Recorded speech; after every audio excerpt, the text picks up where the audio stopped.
جنگی تعلیمات کو آج کوئی نظر میں نہیں رکھتا ہے۔ دنیا کہتی ہے کہ جنگ کے دوران بھی کچھ اصول ہوتے ہیں، لیکن کوئی اصول نہیں۔ ہم نے دیکھا ہے جس کی طاقت ہے اس کا بول بالا ہے۔ یہ دنیا ان کے خلاف کبھی کوئی بات نہیں کرتی۔ آج سے تقریباً 20 سال پہلے بھی عراق کی کیا حالت تھی آپ نے دیکھا ہوگا۔ ایک جھوٹے پروپیگنڈے کی وجہ سے پورے عراق کو تباہ کیا گیا، آج تک وہ سنبھل نہیں پایا۔ جنگ جس سے ہے، مقابلہ جس سے ہے، تمہارا آپس میں برابر کی طاقت کا مقابلہ ہو تو سمجھ میں آئے کہ ایک دوسرے کی فوجوں سے مقابلہ ہے، ادھر کی فوج بھی مر رہی، ادھر کی فوج بھی مر رہی ہے، لیکن نہتے بچوں کا کیا قصور؟ بلکہ وہ گود میں آئے ہوئے ابھی جنہوں نے شعور کی آنکھیں بھی نہیں کھولی، دودھ پیتے بچوں کے جو قتل ہوئے ہیں۔ تاریخ میں آپ نے پڑھا ہوگا فرعون نے 12,000 بچوں کا قتل کیا تھا، صرف اس گمان سے کہ اس نے خواب دیکھا تھا بنی اسرائیل میں ایک بچہ پیدا ہوگا جو اس کی سلطنت کو ہلاک کر دے گا۔ خواب کی وجہ سے کاہنوں نے اس کو بتایا تھا، اس نے خواب یہ دیکھا تھا کہ آسمان سے ایک تارا ٹوٹ کر اس کی گود میں گرا اور آگ لگ گئی۔ تو نجومیوں نے اس کی تعبیر یہ بتائی تھی کہ بنی اسرائیل میں ایک بچہ پیدا ہوگا جو تیری سلطنت کو ہلاک کر دے گا۔ اس ڈر سے بنی اسرائیل میں جو بھی بچہ پیدا ہوتا اس کو قتل کرتا تھا۔ اس نے تقریباً 12,000 بچوں کو قتل کر دیا تھا، اس ڈر سے کہ وہ بچہ تو نہ پیدا ہو جائے جو میری سلطنت کو ہلاک کرنے والا ہے۔ اور وہ موسیٰ علیہ السلام تھے، پیدا بھی ہوئے اور فرعون کے گھر میں ہی پلے۔ اللہ کا نظام ہے۔ لیکن میں یہاں اس لیے بتا رہا ہوں، فرعون ظلم میں پوری دنیا میں مشہور ہے۔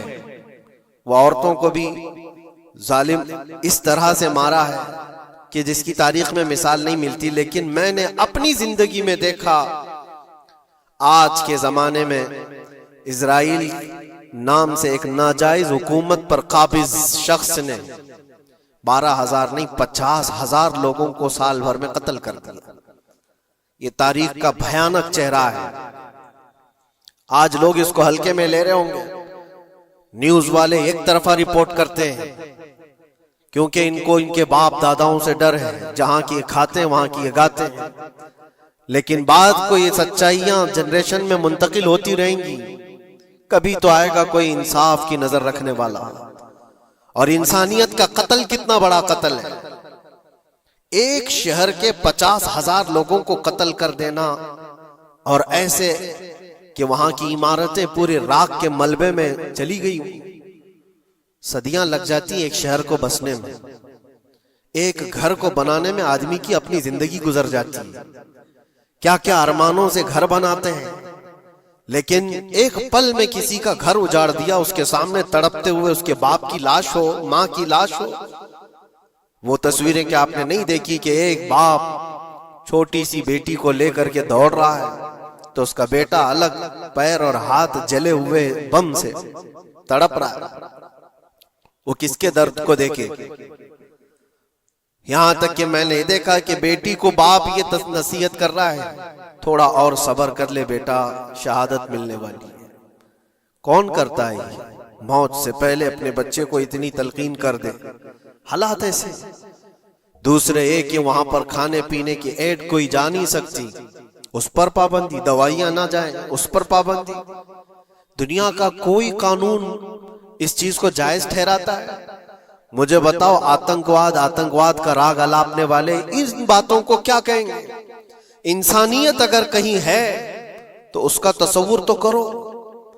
کسی کے فنڈامنٹل رائٹس ہوتے ہیں، بیسک رائٹس ہوتے ہیں، کھانا پینا یہ اس کا انسانی حق ہے۔ دشمنی تم سے جن کی ہے ان کے ساتھ مقابلہ کرو، عام شہریوں کے ساتھ نہیں۔ مخبر صادق رسول اکرم صلی اللہ تعالی علیہ وسلم کی تعلیمات دیکھو، جہاد کو لے کر جو پروپیگنڈا تم پھیلاتے ہو اور ہر چیز کو جہاد کا لفظ دے کر کے ایک ایسا نیریٹو کریٹ کرتے ہو کہ لوگوں کے دماغ میں ایک پروپیگنڈا پھیل جائے۔ آؤ میں سناتا ہوں، رسول پاک صلی اللہ تعالی علیہ وسلم جب صحابہ جہاد میں جاتے تو ان کو کن باتوں کی تلقین کرتے تھے؟ سب سے پہلے مجاہدین صحابہ سے کہتے جس جگہ تم جا رہے ہو مقابلہ تمہارا جن کے ساتھ ہے انہی سے مقابلہ کرنا. جو تمہارے خلاف تلوار اٹھائے اس کے خلاف تم تلوار اٹھاؤ. اور راستوں پر بیٹھے ہوئے بوڑھوں کو ہاتھ نہ لگانا. کسی عورت کے ساتھ چھیڑ چھاڑ نہ ہو. حاملہ عورتیں اگر قید میں آ جائیں تو انہیں چھوڑ دینا. یہ حضور پاک صلی اللہ علیہ وسلم کی تعلیمات ہیں. حتیٰ کہ رسول کریم صلی اللہ علیہ وسلم نے یہ فرمایا جس شہر میں تمہارا غلبہ ہو جائے, تم غالب آ گئے وہاں کی فوج پر, تو وہاں کے رہنے والوں کے بچوں کو نہ ظلم کرنا, ان کو نہ پکڑنا. پھر تعلیمات میں یہ ہے وہ چاہے جس مذہب کے بھی لوگ ہیں ان کے معبدوں کو, ان کی عبادت گاہوں کو ختم نہیں کرنا, ان کی عبادت گاہوں کو توڑ پھوڑ نہ کرنا جس شہر میں تم جا رہے ہو. یہاں تک کہ حضور اکرم صلی اللہ علیہ وسلم کی تعلیمات تو دیکھو, حضور یہ تک فرماتے تھے مجاہدین صحابہ کو کہ جس شہر میں تم جا رہے ہو وہاں کے درختوں کے پتے بھی نہ اکھاڑنا, درختوں کو بھی نہ نقصان پہنچانا. جنگی تعلیمات کو آج کوئی نظر میں نہیں رکھتا ہے. دنیا کہتی ہے کہ جنگ کے دوران بھی کچھ اصول ہوتے ہیں, لیکن کوئی اصول نہیں. ہم نے دیکھا ہے جس کی طاقت ہے اس کا بول بالا ہے. یہ دنیا ان کے خلاف کبھی کوئی بات نہیں کرتی. آج سے تقریباً 20 سال پہلے بھی عراق کی کیا حالت تھی آپ نے دیکھا ہوگا. ایک جھوٹے پروپیگنڈے کی وجہ سے پورے عراق کو تباہ کیا گیا. آج تک وہ سنبھل نہیں پایا. نیوکلیئر پاور عراق کے اندر موجود ہے, اس کے ری ایکٹر وہاں پر موجود ہے. کیا کیا چیزیں اس زمانے میں پھیلائی گئی. سوشل میڈیا تو نہیں تھا اتنا. دنیا نے یہ مان لیا کہ ہاں دادا کہہ رہا ہے تو ہوگا, اور حملہ کیا اسی بنیاد پر. 20 سال ہو گئے آج تک عراق میں کوئی نیوکلیئر پاور پلانٹ نہیں نظر آیا, کہیں نہیں. ایک جھوٹے پروپیگنڈے کی وجہ سے وہاں کے کتنے لاکھ لوگوں کو بے گھر ہونا پڑا ہے پتہ ہے. کچھ جگہ ایسی ہیں جہاں بم برسائے گئے, آج تک وہاں کوئی سبزہ نہیں اگتا, کوئی وہاں پر فصل نہیں ہوتی. میں نے خود اپنی آنکھوں سے دیکھا ایک نیا میدان جس پہ لوگ فٹ بال کھیلتے تھے, چند سالوں کے بعد دیکھو تو پورا میدان قبروں سے بھرا ہوا ہے. قبریں ہیں وہاں پر, پوری قبریں. لوگوں کو جنازہ اٹھانے کے لیے لوگ نہیں ملتے. موت اتنی عام کر دی گئی تھی. ان باتوں کو کوئی کہتا ہے؟ آپ نے سنا کبھی ابو غریب جیل کے متعلق؟ قیدیوں کے ساتھ جو وحشیانہ سلوک کیا ان گوروں نے, اللہ کی پناہ, بہت سخت قسم کے. دنیا میں بدنام زمانہ جیل اس کو کہا جاتا ہے. ہر طرح کی وہاں پر قیدیوں کے ساتھ آزمائشیں ہوئی, ہر طرح کی. ان پر کتے چھوڑ دینا, ان کی شرمگاہیں کاٹنا, ان پر پیشاب کرنا, ہر چیز جو انسانیت سوز ہے, انسانیت کو جلا دینے والی, یہ ساری حرکتیں کی گئی. دنیا خاموش ہے اس سلسلے میں. کیوں؟ سپر پاور کے 1000 گنا بھی ہضم کر لیے جاتے ہیں. چھوٹا ملک یا غریب آدمی کوئی بات کرے تو سارے اس پر ٹوٹ پڑتے ہیں. آج میں ایک چیز آپ کو بتانا چاہ رہا ہوں کہ یہ کوئی نئی چیز نہیں ہے جو ہو رہی ہے آج دنیا میں. یہ پھیلنے والی ہے اور قیامت کے قریب ہم آ چکے ہیں. ہو سکتا ہے دنیا پوری جنگوں کے لپیٹ میں ہو جو رسول پاک صلی اللہ علیہ وسلم نے ارشاد فرمایا قتل اتنا بڑھ جائے گا کہ 100 لوگ ہوں تو 99 مر جائیں گے, ایک بچ جائے گا. قتل اتنا بڑھ جائے گا. یہ جنگ کی آگ ہو سکتا ہے آس پاس سب پھیل جائے, جس کی وجہ سے اس وبا میں, اس بلا میں سب ملوث ہونے لگ جائیں گے. اور ایک بات یہ بھی یاد رکھو, چاہے جیسی بھی حکومت ہو, تاریخ پوری اٹھا کر کے دیکھنا, ظلم کے بعد جو غرور و تکبر میں آ کر فرعون بننے کی کوشش کرتا ہے اس کا انجام اللہ تعالیٰ بہت بھیانک فرماتا ہے, بہت بھیانک انجام ہوتا ہے. اب کے ظالم بھی اپنے انجام کے بہت قریب آ چکے. انہوں نے ظلم اتنا کیا ہے, وہ بچوں کی آہیں, وہ عورتوں کی چیخیں کیا بارگاہ رب العزت میں نہ پہنچی ہوں گی؟ رب تبارک و تعالیٰ خود فرماتا ہے سَيَعْلَمُ الَّذِينَ ظَلَمُوا أَيَّ مُنْقَلَبٍ يَنْقَلِبُونَ, ان قریب ظالم یہ دیکھ لیں گے کہ کس پلٹی میں اللہ تعالیٰ انہیں گرانے والا ہے. جو جال وہ اپنے دشمنوں کے لیے بنتے ہیں اللہ تعالیٰ اسی جال میں ان کو پھنساتا ہے. آج دیکھنا آپ تاریخ کی سچائیاں آپ کو اس بات کا جواب دیں گی۔ ظالم یہ سمجھتا ہے کہ میں خدا کے برابر ہو چکا، مجھے کوئی بھی ہلاک نہیں کر سکتا۔ اللہ تعالیٰ فرماتا ہے اینما تکونوا یدرککم الموت ولو کنتم فی بروج مشیدہ، تم مضبوط قلعے میں کیوں نہ بیٹھے ہو، موت تمہارے پاس آ کر پکڑ لے گی۔ اور رب تبارک و تعالیٰ کے لیے کوئی چیز ناممکن ہے۔ لوگ آج ہوا بناتے ہیں کہ ایئر ڈیفنس سسٹم اتنا بڑا ہے کوئی کچھ نہیں کر سکتا۔ ایک چھوٹے سے پدے سے ایک ناجائز کنٹری کو محفوظ دکھانے کے لیے دنیا پتہ نہیں کیا کیا باتیں وائرل کرتی ہے۔ اسرائیل کے پاس آئرن ڈوم ہے، ایئر ڈیفنس سسٹم اتنے بڑے ہیں، کوئی نہیں آ سکتا۔ وہ خدا ہے؟ کوئی خدا ہے؟ لیکن دنیا آج دیکھ رہی ہے، بہت ساری چیزوں کو دیکھ رہی ہے۔ مجھے یہاں پر کسی کے سلسلے میں نہیں کہنا ہے، لیکن ایک بات کہنا ہے کہ نشہ میں چور، گھمنڈ میں چور جو بندہ ہوتا ہے، اللہ تعالیٰ کبھی اس کو مچھر سے بھی ہلاک کرتا ہے۔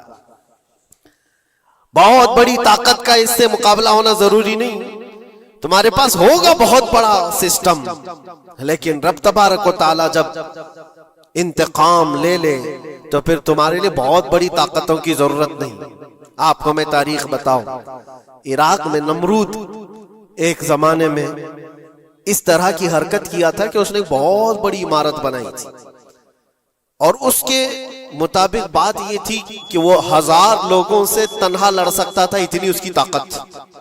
شیر سے خود مقابلہ کرتا تھا، کبھی ڈرتا نہیں تھا۔ نمرود کی طاقت مشہور تھی اس زمانے میں، اور سارے لوگ اس کی طاقت کا لوہا مانتے تھے، حتیٰ کہ وہ کبھی اپنی زندگی میں بیمار نہیں ہوا تھا۔ آدمی جب بیمار نہیں ہوتا تو اس کا غرور بڑھ جاتا ہے، سوچتا ہے مجھے کچھ ہو نہیں سکتا۔ نمرود نے اس کے بعد یہ دیکھا ساری دنیا میرے قبضے میں ہے، طاقت و دولت کے ذخیرے سب اس کے پاس سے، لیکن ایک چیز نہیں تھی، موت پر کنٹرول۔ اس کو کیسے کیا جائے کنٹرول؟ یعنی مرنے سے بچ تو نہیں پائے گا، یہ کنٹرولنگ پاور بھی ہمارے پاس ہونا چاہیے۔ اس نے ایک بہت بڑی عمارت بنائی، کہا کہ خدا آسمانوں میں ہوتا ہے، ہم اتنی بڑی عمارت بنائیں گے کہ ان عمارتوں پر چڑھ کر خدا کو للکاریں گے۔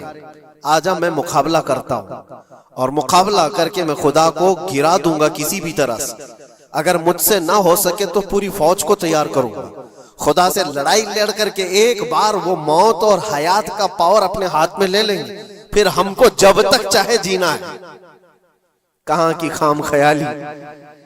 لیکن اس نے بنایا، پوری دنیا بھر سے لوگوں کو جمع کیا، سب کی زبان ایک بنایا، سب کی کرنسی ایک بنایا، ساری اس پوری دنیا کے لوگ اس کی فوج میں، سب کو یہ باور کرانا شروع کیا کہ ہماری لڑائی ہے دنیا سے نہیں، ہماری لڑائی کریٹر سے، خالق سے۔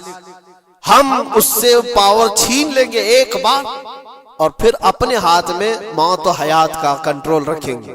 جس کو جتنی لمبی عمر چاہیے میں دوں گا، جس کو جب تک جینا ہے میں دوں گا، ازل سے لے کر ابد تک۔ یہ سارے خیالات اس کے تھے، اور اس نے جمع کیا، عمارت بھی بنایا، فوج بھی تیار کیا۔ کیا رب تبارک و تعالیٰ یہ نہیں دیکھ رہا تھا؟ اس کی تیاری، اس کا جمع کرنا، اس کی عمارت بنانا، بہت دنوں تک یہ سب کام چلتا رہا۔ رب تبارک و تعالیٰ کسی سے غافل نہیں، دلوں میں گزرنے والے حالات سے بھی بے خبر نہیں، لیکن بندے کو رب تبارک و تعالیٰ ڈھیل دیتا ہے۔ قرآن میں رب تعالیٰ فرماتا ہے وَلَا يَحْسَبَنَّ الَّذِينَ كَفَرُوا أَنَّمَا نُمْلِي لَهُمْ خَيْرٌ لِأَنفُسِهِمْ إِنَّمَا نُمْلِي لَهُمْ لِيَزْدَادُوا إِثْمًا۔ کافر جو ان کو ڈھیل ملی ہے یہ نہ سمجھیں کہ ہم نے جو ان کو چھوڑ رکھا ہے ان کے لیے بہتر ہے، بلکہ اس لیے ہم چھوڑ رکھیں کہ وہ اور زیادہ کریں، اور زیادہ کریں۔ لیزدادوا اثما ولہم عذاب مہین، پھر ہم ذلت والا عذاب انہیں دینے والے ہیں۔ یہ مت سمجھ لو کہ رب تبارک و تعالیٰ ان سب چیزوں سے بے خبر ہے۔ نمرود اتنا سب کرتا رہا، اللہ نے اس کو چھوڑ رکھا، بنا لے لمبی عمارت، بنا فوج بھی بنا لی، ساری چیزیں بنا لیا، مقابلے کے لیے اس نے دن بھی طے کر لیا۔ اس کے بعد اس کو خدا سے لڑائی لڑنی تھی، کہاں خدا تک پہنچنے کی بات۔ لیکن بندہ جب غرور و تکبر میں آتا ہے تو وہاں تک بھی سوچتا ہے اسے موت پر کنٹرول حاصل کرنا تھا، بس یہ ایک چیز تھی۔ پھر جب وہ دن آیا، کتابوں میں ملتا ہے اللہ تبارک و تعالی نے فرشتے اس کی جو تعداد ہے اس کا کسی کو علم نہیں۔ بارش کے جتنے قطرات گرتے ہیں نا، ایک ایک فرشتہ بوند لا کر رکھتا ہے۔ اب آپ اندازہ کر سکتے ہیں فرشتوں کی تعداد کتنی ہو سکتی۔ اس میں جو بڑے فرشتے ہیں وہ جبرائیل، میکائیل، اسرافیل اور اسرائیل علیہم السلام، جو سردار ملائکہ ہیں، فرشتے ہیں، ان کے اپنے اپنے کام ہیں، بہت پاورفل فرشتے ہیں۔ ان کی بات نہیں کر رہا، کسی ایک عام فرشتے کو رب تبارک و تعالیٰ نے بلایا اور فرمایا جاؤ زمین پر ہمارے ایک بندے نے ہم سے لڑائی کا ارادہ کر لیا ہے، اس کی طاقت و قوت اور اس کی جمع شدہ ساری چیزوں کو دیکھ کر کے آؤ۔ وہ فرشتہ زمین پر آیا، جس جگہ پر اس نے یہ سب جمع کیا تھا، فرشتہ اتر کر صرف اپنے پیر ہلایا تھا، پوری عمارت بھسم ہو گئی۔ کچھ نہیں کیا تھا، اس کی بنائی ہوئی عمارت بھسم ہو گئی۔ جتنی فوج جمع کیا تھا سب کیڑے مکوڑوں کی طرح مر گئے، اور سب کی زبانیں مختلف ہو گئی، کوئی ایک دوسرے کو پہچان نہیں پا رہا۔ یہ منٹوں کی بھی بات نہیں تھی، سیکنڈوں کی بات تھی۔ فرشتہ واپس چلا گیا، نمرود کا زوال ہو گیا، ختم ہو گیا۔ یہ تاریخ کی ایک بات ہے، اور یہ روایت ہم اپنی کتابوں میں نہیں رکھتے، یہ روایت یہودیوں کی کتابوں سے ہی ہے۔ یہودی اس بات کو یقین کرتے ہیں، اور اسی وجہ سے اس بات پر وہ دوبارہ عمل کرنے کے لیے پھر کوشش میں ہے۔ نیو ورلڈ آرڈر جو کہا جاتا ہے، پوری دنیا کو اکٹھا کرنا، ایک کرنسی بنانا، ایک لینگویج پر لانا، اور سب کو ملا کر کے ایک طاقت حاصل کرنا، سپیس پر جانا، اور پھر وہی چیزیں دہرانی جا رہی ہے دنیا۔ وہی چیز ایک دوبارہ بار ٹرائی کرنا ہے، جس کے لیے آپ کو پتہ ہے یہ چھوٹی سی قوم پوری دنیا پر کنٹرول حاصل کرنے کے کیسے کیسے خواب دیکھتی۔ اگر آپ جائیں، اسلام دشمنی تو ان کی پرانی ہے، لیکن یہ جو 50,000 لوگوں کا قتل ہے، یہ صرف اور صرف ان کے اپنے ایک چھوٹے مقصد کے لیے۔ ہو سکتا ہے بہت ساری باتیں ہوں، غزہ پٹی ایک ہی علاقہ بچا ہوا ہے فلسطین کا، باقی سب تو یہ قبضہ کر چکے 1947 کے بعد، 48 کے بعد۔ چھوٹا سا حصہ جو باقی غزہ پٹی جس کی 20 لاکھ کی آبادی، اس علاقے پر اتنی زیادہ کیوں کرورتا ہے؟ کیوں؟ باقی سب جگہ پر اور بھی دیگر جگہ پر، یروشلم میں، ویسٹ بینک میں، کئی جگہوں پر مسلمان آباد ہیں۔ یہ غزہ کے لیے کیوں اس قدر سختیاں ہیں؟ دنیا کو بتانے کے لیے تو یہ ایک آتنکواد جماعت ہے حماس، جس کا مقابلہ کرنے کے لیے ہم یہ حملے کر رہے ہیں، لیکن آج تک یہ دنیا کو بتا نہیں سکے کتنے حماسیوں کو قتل کیا، کتنے حماس کے لوگ پکڑے گئے، کتنوں کو مارا گیا، چند ہوں گے، لیکن اس کے بدلے میں جو بھاری قیمت چکائی ہو غزہ کے نہتے لوگوں نے، 50,000 لوگوں کا قتل، یہ تو ریکارڈ پہ دکھ رہا ہے، باقی اللہ عالم۔ باقی کتنے ہیں جن کی تعداد مل نہ سکی ہو؟ بعض دانشوروں نے یہ بھی بتایا اس کو صرف اور صرف ایک کینل بنانا ہے جو دنیا کی ٹریڈنگ پر قبضہ حاصل کرنے کے لیے۔ جو سوئس کینال ہے ایجپٹ کا، جس سے میڈیٹرین سی سے لے کر کے گزرتے ہیں، 2 سمندروں کو جوڑنے کے لیے ایک کینل ہے مصر میں، ایجپٹ میں، جہاں سے ایجپٹ ہر گزرنے والے جہاز سے ٹیکس لیتا ہے، ہر گزرنے والے جہاز سے ایک بھاری قیمت لیتا ہے، جس سے ٹریڈنگ پر اثر بھی رہتا ہے۔ اور جب وہ چاہے بند کرے، 2 مرتبہ اس نے بند بھی کیا تھا تاریخ میں، 1950 کے بعد۔ اور یہ خواب دیکھتا ہے اسرائیل کہ ہم اپنی ہی جگہ سے ایک کینل بنا لیں تقریباً 300 کلومیٹر، جس کے لیے اس کو غزہ حاصل کرنا بہت ضروری ہے۔ یہ بعض لوگوں کی اپنی تحقیق ہے۔ تو کیا کوئی اپنے مفاد کا حاصل کرنے کے لیے 50,000 لوگوں کا قتل کر سکتا ہے؟ دنیا کو یہ بھیانک چہرہ بھی تو معلوم ہونا چاہیے۔ اگر ان کو کوئی راستہ بنانا ہے تو اس کے لیے انسانیت کا قتل کرنا ہے۔ میں آپ کو ایک بات عرض کیے دیتا ہوں، قرآن پاک نے جو فرمایا وہ حق ہے، 100% حق ہے۔ اللہ نے فرمایا، میں نے خطبے کے بعد جو آیت پڑھی، وَضُرِبَتْ عَلَيْهِمُ الذِّلَّةُ وَالْمَسْكَنَةُ، اللہ فرماتا ہے ان پر ذلت اور غربت لکھ دی گئی ہے کس پر؟ یہودیوں کے متعلق. وباءوا بغضب من اللہ، اور اللہ کے غضب میں رہیں گے وہ ہمیشہ. آپ سورہ فاتحہ میں پڑھتے ہیں نا غیر المغضوب علیہم ولا الضالین. مغضوب کا مطلب کیا ہے؟ جن پر اللہ کا غضب ہوا، اور وہ یہود قوم ہے. قرآن پاک کی میں آپ کو بات بتا رہا ہوں. اور اللہ تعالیٰ فرماتا ہے وجہ کیا ہے؟ ذالک بانہم کانوا یکفرون بآیات اللہ، وہ اس لیے کہ اللہ کی نشانیوں کو ٹھکراتے ویقتلون النبیین بغیر حق، اور اللہ کے نبیوں کو ناحق قتل کرتے. اب دنیا کو یہ افسوس ہو رہا ہوگا، جیسے میں نے ابھی بتایا 50,000 لوگوں کا قتل وہاں کر دیا. ایران میں گھس گیا، شام میں گھس گیا، لبنان میں گھس گیا، ہر جگہ مار مار مار اور لوگوں کا قتل. میرے عزیزو یہ تو عام لوگوں کا قتل ہے، اور قرآن یہ کہتا ہے یہ وہ قوم ہے جو اللہ کے نبیوں کو قتل کرتی تھی. اور تاریخ میں ہے تقریباً 10,000 نبیوں کو انہوں نے قتل کیا ہے. 10,000 نبیوں کو انہوں نے قتل کیا ہے، صرف اپنی من مانی بات نہ پائے جانے کی وجہ سے. حضرت زکریا علیہ السلام کی بات معلوم ہے، یہ تو بیت المقدس کے متولی تھے. زکریا علیہ السلام بیت المقدس کے امام تھے، جن کا ذکر ہے قرآن پاک میں. حضرت زکریا علیہ السلام کے پیچھے یہی قوم جو ان کی امت میں تھی، یہودیوں کے لیے بھی وہ مقدس نبی تھے. لیکن ان ظالموں نے حضرت زکریا علیہ السلام کو دشمنی میں رکھ کر کے ایسا قتل کیا تھا. اللہ اکبر. زکریا علیہ السلام ان سے بھاگ کر کے نکلے تھے، اور ایک درخت کو جا کر کہا اے درخت کھل جا، میں تجھ میں آتا ہوں. درخت کھل گیا، حضرت زکریا علیہ السلام اس میں اندر چلے گئے، درخت پھر بند ہوا. تاریخ میں موجود ہے.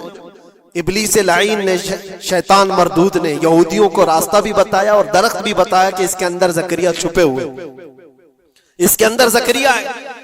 یہودیوں نے تیز آری لے کر کے درخت کو اوپر سے کاٹنا شروع کیا کہ درخت کے 2 ٹکڑے ہوں گے تو زکریا علیہ السلام تک بھی پہنچ جائیں گے.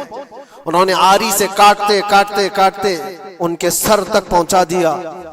اور جب حضرت زکریا علیہ السلام کو اپنے سر کے اوپر سے کٹنے کی آواز آنے لگی تو اب سوچا کہ اب یہ آری سے پورا کٹ جائے گا. اللہ تعالیٰ کی طرف سے ندا آئی اے زکریا صبر کر لو، اگر تم اس پر آواز نکالو گے تو صبر والوں میں سے تمہارا نام نکل جائے گا. یہاں تک کہ تاریخ میں ہے وہ یہودیوں نے آری سے کاٹتے کاٹتے حضرت زکریا علیہ السلام کے سر کو چیر دیا اور جسم کے 2 ٹکڑے ہو گئے. اللہ کے نبی خاموش رہے، صبر کر کے رہ گئے. ان کے بیٹے یحییٰ علیہ السلام، یحییٰ علیہ السلام نے یہودیوں کے ایک گورنر یا بادشاہ کو یہ کہا تھا کہ ایک نکاح میں 2 بہنوں کو رکھنا جائز نہیں. اس نے 2 بہنیں ایک ساتھ اپنی زوجیت میں رکھا تھا. صرف اتنی بات پر حضرت یحییٰ علیہ السلام صرف 33 سال کے جوان تھے. اس یہودی ظالم نے یحییٰ علیہ السلام کے سر کو کاٹ کر کے برتن میں لا کر ناشتے میں رکھا تھا. اللہ کے نبی کی بات کر رہا ہوں. اللہ کے نبی کے سر کو کاٹ کر تشت پہ رکھا تھا. لیکن تاریخ کی سچائیاں بتاتی ہیں کہ وہ کٹے ہوئے سر سے یحییٰ علیہ السلام بولتے تھے اے ظالم اب بھی میں کہتا ہوں ایک نکاح میں 2 بہنوں کو رکھنا حرام ہے، حرام ہے. یہ اللہ کے نبیوں کی زندگی میں بتا رہا ہوں جن کے ساتھ انہوں نے کی. عیسیٰ علیہ السلام، یہ پاگل عیسائی جو آج ان کی کپڑوں میں جا کر بیٹھے ہوئے ہوتے ہیں جبکہ زندگی بھر یہ لڑتے رہے ہیں. قرآن بھی کہتا ہے وقالت اليہود لیست النصارى علی شیء وقالت النصارى لیست اليہود علی شیء. دونوں لڑتے تھے. یہودی کہتے عیسائی کوئی چیز ہی نہیں، عیسائی کہتے تھے یہودی کوئی چیز ہی نہیں. ان کی جنگیں اتنی خطرناک ہوئی، یہ سب لپا پوتی کر کے آج دکھاتے ہیں کہ ہم سب ایک ہیں. بہت گہری دشمنیاں ان کے درمیان تھی. عیسائیت، حضرت عیسیٰ علیہ السلام کو کیا کیا گیا؟ جب انہوں نے اپنے پیغامات پھیلائے تو عیسیٰ علیہ السلام کو بھی قتل کرنے کا منصوبہ یہودیوں نے بنایا تھا اور پورے لوگ آ کر حضرت عیسیٰ علیہ السلام کے گھر کو گھیراؤ کر لی. عیسیٰ علیہ السلام کو اس رات اللہ تعالیٰ نے آسمانوں پر اٹھا لیا اور ایک یہودی کو اندر دیکھنے کے لیے بھیجا تھا یہودیوں نے کہ جا کے دیکھو عیسیٰ ہے کہ نہیں. تو اللہ تعالیٰ نے وہ آئے ہوئے یہودی کو عیسیٰ علیہ السلام کی شکل دے دی، عیسیٰ علیہ السلام کو اٹھا لیا۔ یہودی جو باہر کھڑے منتظر تھے، ہمارا آدمی اندر گیا ہے دیکھنے کے لیے، مارنے کے لیے، قتل کرنے کے لیے، ابھی تک آیا نہیں، تو سب کے سب اندر گھس گئے۔ دیکھا وہ آدمی بیٹھا ہوا ہے، اسی کو پکڑ کر لا کر سولی پر چڑھا دیا عیسیٰ سمجھ کر کے۔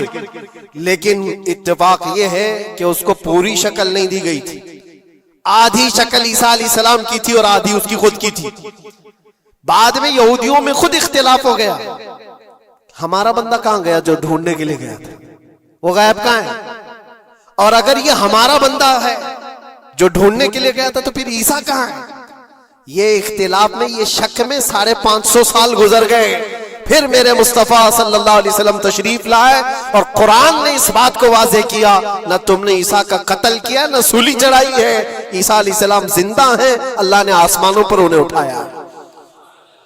یہ تو عیسائیوں پر احسان ہے قرآن کا، جو سچائیاں 550 سال پہلے کی بتایا۔ میرے عزیزوں، یہ تاریخ میں آپ کو بتا رہا ہوں، نبیوں کا قتل کرنے والی قوم، ان کے سامنے عام انسان کیا مانے رکھتے ہیں؟ یہ دنیا کی ساری قوموں کو حقیر سمجھنے والی قوم، دنیا کے پورے ذخیروں کو اپنی ملکیت سمجھنے والی قوم، ان کا عقیدہ ہے یہ دنیا کا جتنا گولڈ ہے، جتنا سونا ہے، اس پر صرف اور صرف ان کی قوم کا قبضہ ہونا چاہیے، پوری دنیا کو۔ آپ کو پتا ہے مدینہ طیبہ میں حضور پاک صلی اللہ علیہ وسلم کی آمد سے پہلے یہ سب کے سب مدینے میں بسے ہوئے تھے، 550 سال سے انتظار کر رہے تھے حضور کے آنے کا، دوسری قوموں کو ڈراتے تھے۔ کیوں؟ ان کی کتاب میں موجود تھا آخری نبی کے آنے کی ساری باتیں موجود تھی، آخری نبی آئیں گے، ان کے ماننے والوں کا غلبہ ہوگا، وہ اپنے نور نبوت سے لوگوں کے دلوں کو پاک کریں گے۔ ان کی شکل بھی بتائی گئی تھی تورات میں، ان کے آنے کی جگہ بھی بتائی گئی تھی، پورے حجاز میں کھجوروں کا جھنڈ ایک علاقہ ہوگا جہاں یہ نبی آئیں گے، اور وہ مدینے کے علاوہ کوئی جگہ ہی نہیں تھی۔ یہودی یہ سب چیزیں دیکھ کر حضور کے آنے سے 550 سال پہلے سے انتظار میں تھے، وہ نبی یہی آئیں گے، یہی آئیں گے، اور دوسری قوموں کو ڈراتے تھے، ہم سے مت الجھنا، آخری نبی آنے والے ہیں ہمارے، اور اس نبی کے آنے کے بعد پھر ہم چن چن کر تم سے بدلہ لیں گے۔ اور جب کبھی مصیبت آتی تو اللہ سے دعا بھی یہ کرتے تھے کہ اللہ وہ آخری نبی جو ہمارے علاقے میں آنے والے ہیں، ان کے صدقے میں تو ہماری بلاؤں کو دور کر دو۔ یہ وہ قوم ہے جو حضور آخر النبیین صلی اللہ علیہ وسلم کے انتظار میں وقت کاٹ رہی تھی، لیکن ہوا یہ، ان کا عقیدہ یہ تھا کہ آخری نبی تو بنی اسرائیل میں ہی پیدا ہوں گے، ہمارے خاندان میں پیدا ہوں گے۔ انہوں نے ٹھیکہ لے رکھا ہے آخری نبی کہاں پیدا ہوں گے یہ فیصلہ کریں گے۔ اللہ تبارک و تعالیٰ نے آخری نبی ہمارے آقا صلی اللہ علیہ وسلم کو بنی اسرائیل میں نہیں، بنی اسماعیل میں پیدا کیا، اسماعیل علیہ السلام کی اولاد میں پیدا کیا، اور یہ اسماعیل علیہ السلام کی اولاد پورے عرب میں آباد تھی۔ عرب میں پوری آبادی اسماعیل علیہ السلام کی تھی۔ مکہ کو آباد کس نے کیا؟ اسماعیل علیہ السلام۔ اسماعیل علیہ السلام کی اولاد پورے مکہ میں آس پاس سب علاقوں میں آباد، ساری جتنے بھی نسب ہیں وہ اسماعیل علیہ السلام تک پہنچتے ہیں عرب والوں کے۔ اور یہ یہودی بنی اسرائیل ہے، یعنی یعقوب علیہ السلام کی اولاد میں سے، اور یہ دوسروں کو حقیر جانتے تھے۔ جب تک یہ لوگ عرب میں تھے، مدینے میں تھے، انہوں نے ہر ایک کو حقارت سے دیکھا۔ عربوں سے ان کے تعلقات ایسے نہیں تھے، عام لوگوں سے کہتے ہمارے سے بات کرنے کے قابل نہیں ہے، سب کو امی کہتے تھے، ان پڑھ، جاہل، ایسے الفاظ سے عربوں کو پکارتے تھے۔ عربوں سے اگر ان کے تعلقات ہوتے بھی تو بڑے بڑے ٹاپ لیڈر جو ہوتے ہیں عربوں کے، بس ان سے تعلقات تھے، عام لوگوں کو یہ گنتے ہی نہیں، کچرا کہتے تھے۔ بنی اسماعیل کو جب یہ کچرا کہتے تھے، اور بنی اسماعیل میں جب آخری نبی پیدا ہو گئے تب کیا کہنے لگے پتا ہے؟ کہتے نہیں، یہ غلط ہو گیا، آخری نبی تو بنی اسرائیل میں پیدا ہونے والے تھے، یہ جبرائیل نے شرارت کیا اور بنی اسماعیل میں جا کر کے نبوت دی تھی۔ کچھ تو یہ کہنے لگے، کچھ تو کہنے لگے وہ ہے ہی نہیں آخری نبی۔ لیکن کیسے انکار کرتے؟ قرآن کہتا ہے یعرفونہ کما یعرفون ابناءہم، اس رسول کو وہ ایسے پہچانتے تھے کہ اپنے بیٹوں کو بھی نہیں پہچانتے۔ ان کے بیٹوں کے صحیح ہونے پر بھی ان کو اتنا یقین نہیں تھا کہ ہمارا ہی بیٹا ہے یا نہیں، لیکن حضور کو دیکھ کر کے یہ یقین تھا کہ آخری رسول ہی۔ آخری رسول ہونے کی ساری نشانیاں انہوں نے جو پڑھی تھی وہ سب حضور کے پاس موجود تھی. اسی لیے تو میرے عزیزوں، جو صحابہ یہودیت سے اسلام میں آئے انہوں نے سب نشانیاں دیکھی. حضرت سلمان فارسی کی بات بتا رہا ہوں، وہ عیسائیت میں تھے، سالوں انہوں نے عیسائیت میں گزارے، اور انہوں نے بھی یہی سب باتیں سنی تھی. یثرب ایک علاقہ ہے حجاز میں، کھجوروں کے باغات کا جھنڈ ہے، وہاں پر آخری نبی وہیں آنے والے. تو یہ کہاں سے آئے تھے؟ سلمان فارسی عراق سے آئے تھے، مدینے میں آ کر غلام بن گئے، ایک کھجوروں کے باغ میں کام کرتے تھے برسوں تک. پھر وہ وقت آ گیا جب حضور پاک صلی اللہ تعالی علیہ وسلم مکہ سے ہجرت کر کے مدینے آئے تھے. مسجد قباء جہاں ہے وہاں 14 دن تک حضور قیام کیے ہوئے تھے. تو وہ باغیچے کا جو مالک ہے، سلمان فارسی کا جو مالک تھا، اس کا بھتیجا آ کر کے خبر دیتا ہے، چاچا سنا ہے کہ نئی خبر، یثرب میں ایک شخص آیا ہے مکہ سے، حسین چہرہ ہے، گلابی رنگت ہے، بولتا ہے تو لوگ سب اس کی طرف دیکھتے ہیں، اور وہ کہتا ہے کہ میں اللہ کا آخری رسول ہوں. یہودی کا بھتیجا اپنے چاچا کو یہ خبر دے رہا ہے. سلمان فارسی کھجور کے درخت کے اوپر بیٹھے کھجور کاٹ رہے تھے یا صاف کر رہے تھے. یہ خبر سنے کہ وہاں سے چھلانگ لگا کر نیچے آ گئے، جس کے انتظار میں تو سالوں گزار دیا تھا. کیا کہا تم نے؟ مالک نے ایک تھپڑ رسید کیا اور کہا تو غلام ہے، آقاؤں کی بات میں دخل اندازی مت کر، جا تو اپنا کام کر.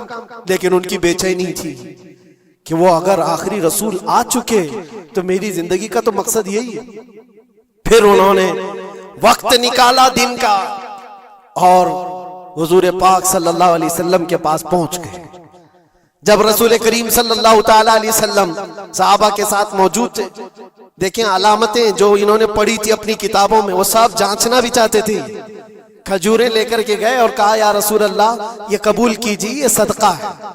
حضور نے لیا اور سب کو بانٹ دیا، اس میں سے کچھ بھی نہیں کھایا، کیونکہ سلمان فارسی نے یہ پڑھا تھا کہ آخری رسول صدقہ نہیں کھائیں گے. ایک نشانی دیکھ لی انہوں نے. دوسرے دن آئے، پھر وہ موقع نکالا اور کھجوریں لی اور آئے. حضور سے آ کر کے کہا کہ یہ لیجئے، قبول کیجئے، یہ ہدیہ ہے. حضور نے خود بھی کھایا اور سب کو تقسیم کیا. کہا یہ کتاب میں موجود ہے، وہ آخری رسول ہدیے کو انکار نہیں کریں گے، تحائف قبول کریں گے. دو علامتیں دیکھی. پھر ایک دن، تیسرا دن تھا، رسول پاک صلی اللہ علیہ وسلم ایک جنازے میں تھے. تہبند تھی حضور کے، چادر تھی جسم کے اوپر. سلمان فارسی ایک اور نشانی دیکھنے کے لیے آئے ہوئے تھے جو کتابوں میں پڑھی تھی. کبھی حضور کے دائیں آتے، کبھی بائیں آتے، کبھی آگے کبھی پیچھے، پوچھنے کی یا کچھ بات کرنے کی کوشش کر رہے تھے. حضور صلی اللہ علیہ وسلم نے ان کو دیکھ لیا اور کہا سلمان آ جاؤ ادھر. ادھر بلایا، اپنی چادر ہٹائی اور کہا یہ مہر نبوت دیکھنے کے لیے آئے تھے. جو حضور صلی اللہ علیہ وسلم کے کندھوں کے بیچ میں ایک ایسا سفید نشان تھا جس کو مہر نبوت کہا جاتا ہے، وہ سورج سے زیادہ چمکتا تھا دونوں کندھوں کے بیچ میں. اور حضرت سلمان فارسی وہ دیکھنے کے لیے آئے تھے اور حضور نے ان کے پوچھنے سے پہلے چادر ہٹائی اور کہا یہی دیکھنے آئے تھے. سلمان فارسی نے کہا میں تو ایک چیز دیکھنے آیا تھا، آپ نے دو چیز بتا دی. کیا چیز؟ میں تو مہر نبوت دیکھنے آیا تھا، آپ نے دکھا بھی دیا اور میرے دل کی بات کی خبر بھی آپ نے بتائی. نبی کو علم غیب بھی ہوتا ہے. اور سلمان فارسی نے کلمہ طیبہ پڑھ لیا. اسی سلمان فارسی کو آزاد کرانے کے لیے میرے آقا صلی اللہ علیہ وسلم نے صحابہ کے ساتھ مل کر کے 500 کھجور کے درخت لگائے تھے اور ایک باغیچہ دے کر کے اس یہودی سے آزاد کروایا تھا. یہ اللہ کے نبی صلی اللہ علیہ وسلم کے پاس وہ صحابہ جو آئے تھے یہودیت سے یا عیسائیت سے، وہ جانتے تھے حضور کو، لیکن یہ اتنی خطرناک قوم ہے جن کو اللہ تعالیٰ نے دلوں پر مہر لگایا. یہ یہودی جو ایمان نہیں لائے اور یہ قیامت تک اسی طرح غضب میں رہنے والے ہیں. آج ان کا ابھار اگر آپ دیکھ رہے ہو تو شاید تاریخ پتہ نہیں ہوگی کہ کتنی ذلت کی زندگی بھی گزاری، کس طرح بھیک مانگے. آج یا اپنی تاریخ کو کہیں پر بھی سوشل میڈیا میں گردش کرتے ہوئے نہیں دیکھ سکتے، پابندی ہے پوری دنیا میں. ہٹلر کے قتل عام کے بارے میں نہیں بول سکتا کوئی، یہودیوں کو اتنا مارا تھا اتنا مارا تھا، نہیں، دنیا میں یہ بولنے پر پابندی ہے. ان کے کسی بھی پرانی تصویریں دکھانے پر پابندی ہے. آج خود اپنے ملک میں ہونے والے حملوں کی تصویر نہ دکھائی جائے اس پر پابندی ہے. یہ تو تم کب تک عیب چھپاتے رہو گے؟ جہاں سڑن ہوتی ہے بدبو آ ہی جائے گی. اور ان قریب میرے عزیزوں قرآن کی وہ بات یاد رکھو، اللہ نے فرمایا سَيَعْلَمُ الَّذِينَ ظَلَمُوا أَيَّ مُنْقَلَبٍ يَنْقَلِبُونَ. ان قریب ظالم یہ دیکھ لے گا کہ اللہ اس کو کس کھائی میں گرانے والا ہے. کیا ابرہا بہت سارے منصوبے بنا کر کعبہ ڈھانے نہیں آیا تھا؟ اللہ نے ابابیل چڑیوں سے اس کو ہلاک کیا تھا. فرعون کو پانی سے غرق کر دیا تھا. نمرود کو مچھر سے ہلاک کر دیا تھا. بڑے بڑے طوفانی طاقتوں کے بادشاہ دنیا میں آئے، لیکن اللہ نے ان کو بہت چھوٹی طاقتوں سے ہلاک کیا. لوگ آج یہ مقابلہ کمپیریزن کرتے ہوئے بیٹھے رہتے ہیں. ایک طرف ایران ہے، ایک طرف غزہ ہے، ایک طرف سپر پاور حکومتیں ہیں. یہ سارے کمپیریزن دنیا کے ہو سکتے ہیں، لیکن رب تبارک و تعالیٰ کی بادشاہت اور اس کی سلطنت جب انتقام پر آ جائے تو پھر میرے عزیزوں کسی ملک کی بھی ضرورت نہیں، صرف ہواؤں سے مولا تعالیٰ طاقتوں کو ختم فرما دیتا.